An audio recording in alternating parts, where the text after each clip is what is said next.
ለአርቲስት ነጻነት ወርቅና ይሰበሰባል ተብሎ እቅድ ተይዞ የነበረው $500,000 ነበረ። ይህም እንግዲህ ዝቅ ተደርጎ ማለት ነው ወደ 100,000 እንዲሆን ተደርጓል።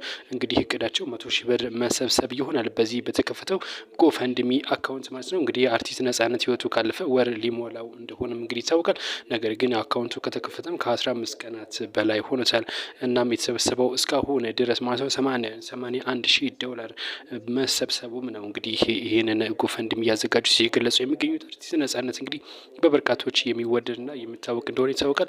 ይህ እንዲቀንስ የሆነውም ደግሞ ሰዎች እንግዲህ መዳረሻው 100,000 መሆኑን እችን የቀረችውን ለመሙላት እንዲሯሯጡና እችን የቀረችውን በቶሎ እንድትሞላ 100,000 ብር እንግዲህ ዝቅ ወደ $100,000 ዝቅ ብሏል ነው እየተባለው ማለት ነው። እናም እንግዲህ አርቲስት ነጻነት ስለ ቤተሰቦቹ አሜሪካ እንደሚኖር ይታወቃል። 3 ልጆችም እንዳሉ ይታወቃል። እናም ይህንን እንግዲህ በጎ ማድረጎት የሚያደርጉ ይህንን 100,000 ብር ሞልቶ እንዲጠናቀቅ ብዙዎችም ጥሪ እያቀረቡ ይገኛሉ። እንግዲህ አዳዲስ ነገር እንዲደርሳችሁ ሰብስክራይብ አድርጉ።